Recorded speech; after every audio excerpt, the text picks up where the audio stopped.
जब भी हम सर्कमस्टेंसेस या परिस्थितियों में घिरे हुए होते हैं तो अक्सर करके हम हर चीज को कंट्रोल करने की कोशिश कर रहे होते हैं।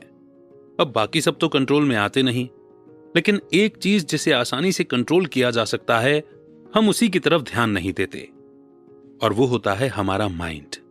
क्योंकि वही एक चीज है जो उस वक्त हमारे बस में है, कंट्रोल में है, बाकी लोग नहीं। और जो अपने माइंड को कंट्रोल करना जानता है, उस सिचुएशन पर या सर्कमस्टेंसेस पर भी कंट्रोल करना सीख लेता है। तो आज की बुक समरी माइंड और माइंडफुलनेस के बारे में ही है। क्या आप चाहते हैं कि आप खुद को किसी दूसरे इंसान की नजरों से देखकर अपने उन हिस्सों को समझ सकें जिन्हें सुधारने की जरूरत है? अगर आप में माइंडसेट नहीं होगा तो खुद का एक बेटर वर्जन बनना मुश्किल हो सकता है। माइंडसेट एक एक्स्ट्रा ऑर्डिनरी मेंटल एक्टिविटी है जो आपको और आपके जीवन को बदल सकती है। यह आपके ब्रेन के स्ट्रक्चर को भी बदल सकती है। हालांकि यह सुनने में नामुमकिन लगता है, लेकिन ऐसा बिल्कुल भी नहीं है। तो आज की बुक समरी है mindset, the new science of personal transformation, जिसे लिखा है डैनियल जे सीगल ने। डैनियल सीगल एक प्रोफेसर, साइकियाट्रिस्ट और ऑथर हैं। वो यूसीएलए में क्लिनिकल प्रोफेसर और माइंडफुलनेस अवेयरनेस रिसर्च सेंटर के को डायरेक्टर हैं। सीगल ने ब्रेन और साइकोलॉजी के बीच के रिलेशनशिप के बारे में कई आर्टिकल्स और किताबें पब्लिश की हैं। उन्हें इंटरपर्सनल न्यूरोबायोलॉजी के फील्ड को डेवलप करने का क्रेडिट दिया जाता है। तो आइए माइंडसेट को समझते हैं और माइंडफुलनेस टेक्निक के जरिए अपने माइंड को कैसे कंट्रोल करना है, इस बारे में पढ़ते और सुनते हैं। शुरू करते हैं आज की book summary, mindset, the new science of personal transformation by Daniel J Siegel. क्या आपको लगता है कि लोग अपनी पुरानी आदतों और व्यवहार को बदल सकते हैं? क्या आप खुद को इंप्रूव करना चाहते हैं लेकिन नहीं जानते कि असल में आपको क्या इंप्रूव करने की जरूरत है? अपने थॉट्स, व्यवहार और फीलिंग्स के बारे में पता होना, उसके बारे में अवेयर होने के लिए आपको माइंडसेट की जरूरत होगी। माइंडसेट एक मेंटल एक्टिविटी है जो आपको अपनी गलतियों और बुरी आदतों पर ध्यान देने में मदद करती है। ये एक ऐसा टूल है जो आपको पहले से बेहतर बनाने में मदद करेगी। इस बुक में आप उन सिचुएशंस के बारे में जानेंगे जहां आपको माइंडसेट की कमी दिखाई देगी। आपको आश्चर्य होगा कि हमारे इमोशंस हमें कितनी आसानी से कंट्रोल कर सकते हैं। आप ओपननेस, ऑब्जेक्टिविटी और ऑब्जर्वेशन का इस्तेमाल कर अपने एक्शन पर गौर करने के इंपॉर्टेंस को समझेंगे। आप ये भी जानेंगे कि सोचने का तरीका आपके ब्रेन को कैसे बदल सकता है। तो फिर क्या आप खुद को ज्यादा जानने के लिए तैयार हैं? तो आइए फिर शुरू करते हैं पहले चैप्टर से, diving into the sea inside. अगर मैं कहूं कि हम सब दो अलग अलग तरह की दुनिया में जी रहे हैं तो क्या आपको हैरानी होगी? बिल्कुल ठीक सुना आपने। हम एक्सटर्नल यानी बाहरी और इंटरनल यानी अंदर की दुनिया में जीते हैं। बाहरी दुनिया वो है जहां हम दूसरे लोगों के साथ मिलते जुलते हैं, उनसे बातचीत करते हैं। इंटरनल दुनिया आपके अंदर की दुनिया है। इसमें वो हर थॉट, आइडिया और फीलिंग शामिल है जो आपके माइंड में आती है। लेकिन दुख की बात यह है कि आपके अंदर की दुनिया में कुछ बुरे हिस्से भी होते हैं। हर पछतावा, फेलियर या फिर डर किसी परछाई की तरह आप पर हावी होने का इंतजार करता रहता है। तो जब ये नेगेटिव फीलिंग्स आपको दुख में डुबाने की कोशिश करें तो उसका सामना कैसे किया जाए? बुरे थॉट्स कुछ समय के लिए दूर हो जाते हैं, लेकिन जब वो आपके दिमाग में घर बनाकर रहने लगें तब क्या होगा? अब यहीं पर माइंडसेट काम आता है। माइंडसेट डेवलप करने से आपको अपने माइंड को कंट्रोल करने में मदद मिलेगी। यह आपको जरूरत से ज्यादा सोचने की आदत से बाहर निकालने में मदद करेगा और आपको प्रॉब्लम का बेहतर तरीके से सामना करना सिखाएगा। इस बुक के ऑथर डैनियल कहते हैं कि माइंडसेट का मतलब होता है इस बारे में अवेयर होना कि हम किस तरह सोच रहे हैं। यह हमें एनालाइज करने में मदद करता है कि हम किसी भी सिचुएशन में कैसे रिएक्ट करते हैं, कैसे बर्ताव करते हैं। अवेयर होने के अलावा माइंडसेट हमें उन आदतों और रिएक्शन को बदलने में मदद करता है जो इतने अच्छे नहीं हैं। इंसान हमेशा अच्छे से व्यवहार नहीं करता, तो माइंडसेट हमें इसको बदलना सिखाएगा। हालांकि हम खुद को बेहतर बनाने के लिए बदलना चाहते हैं, लेकिन ऐसा करना मुश्किल हो सकता है। तो फिर इसकी शुरुआत हम कहां से करें? इस सफर में माइंडसेट आपके लिए पहले कदम का काम करेगा। इसके साथ साथ माइंडसेट के चेंज होने का असर हमारे ब्रेन के फिजिकल स्ट्रक्चर में देखा जा सकता है। हम जिस तरह से सोचते हैं वो बहुत पावरफुल होता है। और सबसे जरूरी बात, माइंडसेट हमारी लाइफ को इंप्रूव करने में मदद करता है। यह हमारे भले के लिए चमत्कार कर सकता है। तो आइए फिर करते हैं शुरुआत इस नेक्स्ट चैप्टर के साथ। Grapes of wrath, mindset lost and found. Openness यानी खुली सोच का मतलब होता है कि हमें अपने सोचने के ढंग को सीमित नहीं रखना चाहिए। इससे हम खुद को एक्सपेक्टेशन यानी उम्मीद से आजाद कर देते हैं। हम थॉट्स और आइडियाज को जैसी वो हैं वैसे ही एक्सेप्ट करते हैं और ये उम्मीद नहीं करते कि वो हमारी सोच के अनुसार हों। ऐसा करना मुश्किल बातचीत के लिए एक हेल्दी माहौल बनाता है। ऑब्जर्वेशन का मतलब है कि हमने जो एक्सपीरियंस किया उसे बेहतर तरीके से समझने की कोशिश करना। इसमें एक कदम पीछे लेकर हम उस पल में कैसे बर्ताव करते हैं, कैसे रिएक्ट करते हैं, उसे नोटिस करना होता है। इस तरह हम देख पाएंगे कि हम जिस तरह से रिएक्ट कर रहे हैं क्या वो सही है या उसे बदलने की जरूरत है। ऑब्जेक्टिविटी का मकसद ये ध्यान रखना होता है कि हम अपने भावनाओं या विचारों में न बह जाएं या उन्हें खुद पर हावी न होने दें। ये भावनाएं और थॉट्स सब टेम्परेरी होते हैं, कुछ समय बाद बदल जाते हैं। इसीलिए एक चीज को हमें अपनी पहचान नहीं बनानी चाहिए। ऑब्जेक्टिविटी हमारे डिसीजन लेने की एबिलिटी को डेवलप करता है। थॉट्स और फीलिंग्स ऐसी चीजें हैं जो हमारे माइंड में चलती ही रहती हैं, लेकिन वो रियलिटी नहीं है।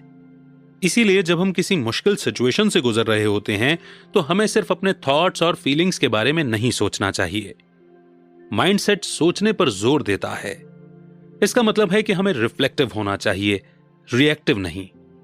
रिफ्लेक्टिव का मतलब है कि हमें सोचने की जरूरत है, लेकिन रिएक्टिव होने का मतलब है कि आप अपने इमोशंस को अपना बर्ताव कंट्रोल करने देते हैं।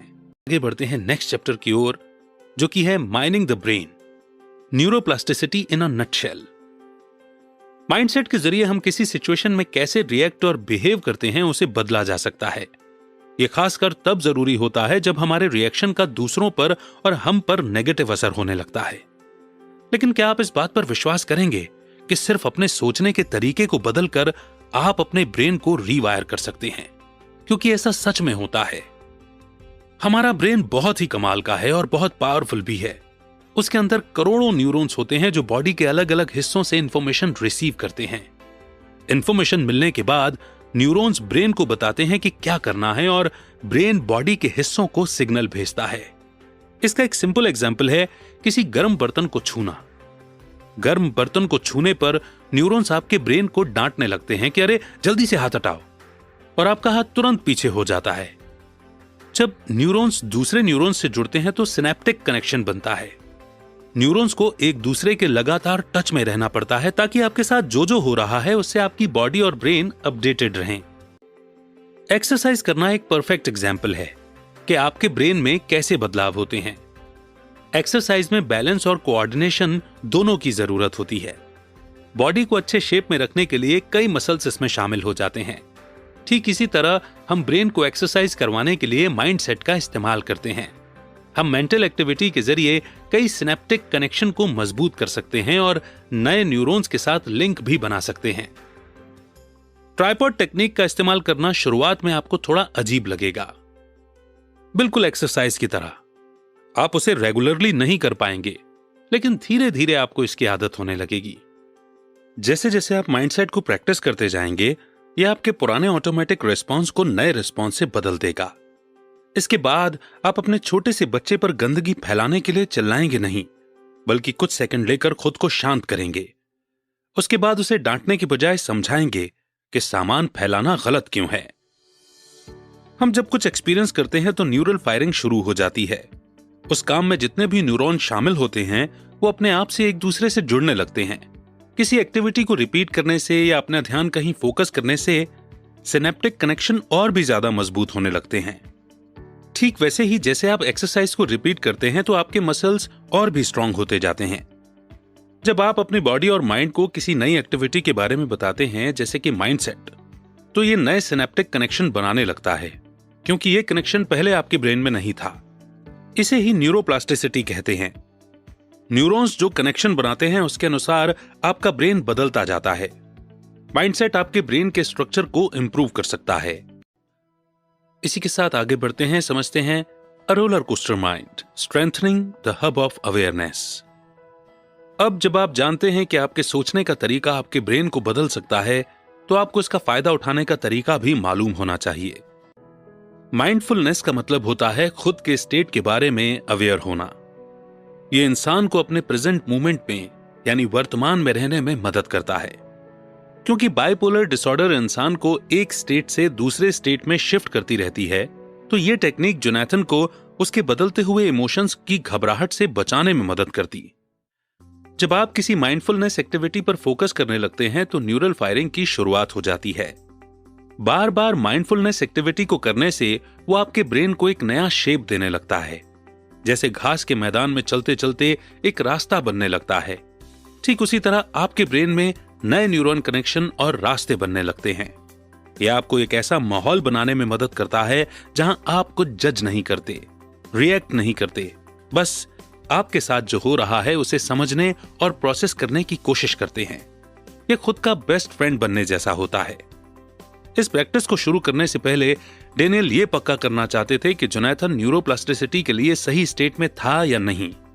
पहले उसे नियम से एक्सरसाइज करना था, क्योंकि एक्सरसाइज करना अपने आप में एक इलाज होता है। ये ब्रेन में एंडोर्फिन्स को रिलीज करता है, जो बुरी फीलिंग से लड़ने में मदद करती हैं।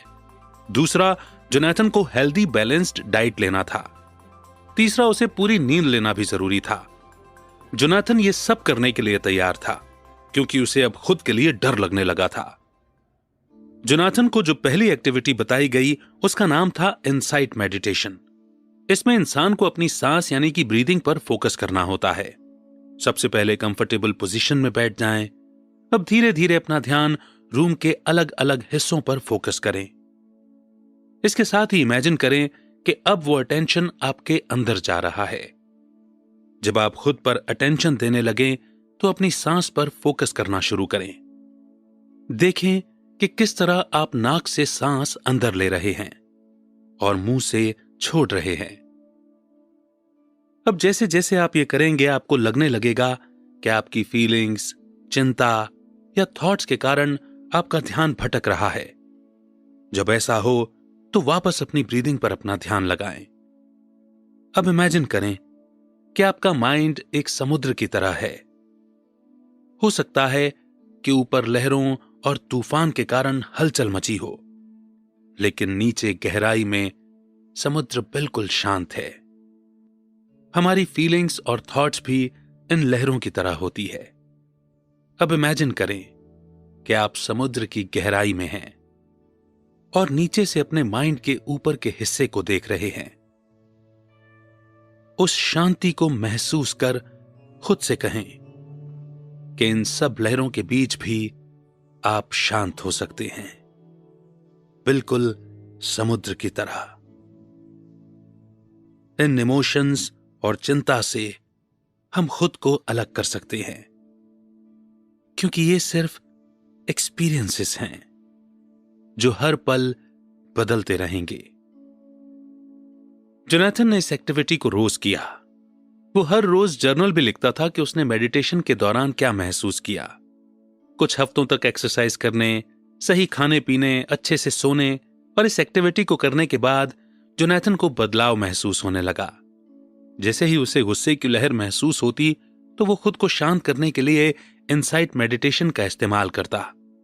वो अपने गुस्से को समुद्र के ऊपर देखता और खुद को नीचे गहराई में, जहां वो बिल्कुल सेफ और शांत खड़ा था। जोनाथन ने 1 साल तक डेनियल से थेरेपी ली। वो तब तक पूरी तरह से एक नया इंसान बन गया था। उम्मीद है आपने समरी को एंजॉय किया। आइए अब कंक्लूजन के जरिए इसकी लर्निंग्स को दोहरा लेते हैं। आपने माइंडसेट के बारे में सीखा कि ये कैसे आपको अपने थॉट्स और व्यवहार के बारे में जानने में मदद करता है। ये एक साइंटिफिक पर्सनल ट्रांसफॉर्मेशन टेक्निक है जो कि फोकस्ड अटेंशन के जरिए हमारा ब्रेन किस तरह काम करता है वो समझाती है। ये नजरिया हमें खुद के बारे में सोचना सिखाता है, जिसका मकसद है कि आप बिना खुद को जज किए अपने साथ नरमी से पेश आकर खुद को इंप्रूव करें। आपने जाना कि माइंडसेट की कमी के कारण हम कैसे अपना कंट्रोल खो देते हैं। ये हमारे साथ साथ हमारे आसपास के लोगों को भी नुकसान पहुंचाता है। हमारी फीलिंग्स और व्यवहार को नजरअंदाज करना चीजों को खराब करता चला जाएगा। ये हमारी सोच को बर्बाद कर सकता है और लोगों के साथ हमारे रिश्तों में कड़वाहट घोल सकता है। आपने जाना कि समय निकालकर सोचना ही माइंडसेट का मुख्य मकसद है और इसे हम 3 फैक्टर की मदद से कर सकते हैं, जो कि है ओपननेस, ऑब्जर्वेशन और ऑब्जेक्टिविटी। आपने न्यूरोप्लास्टिसिटी के बारे में भी जाना, क्योंकि आप कैसे सोचते हैं वो आपके ब्रेन के स्ट्रक्चर को बदल सकता है। इसका मतलब यह है कि जो आदतें आपको नुकसान पहुंचा रही हैं, उन्हें बदलने में अब भी देर नहीं हुई है। अंत में आपने इनसाइट मेडिटेशन नाम की माइंडफुलनेस प्रैक्टिस के बारे में जाना। यह आपको सिखाती है कि कैसे इमोशंस और थॉट्स को खुद पर हावी होने से रोकें। उम्मीद है ये समरी आपको बेहद पसंद आई होगी।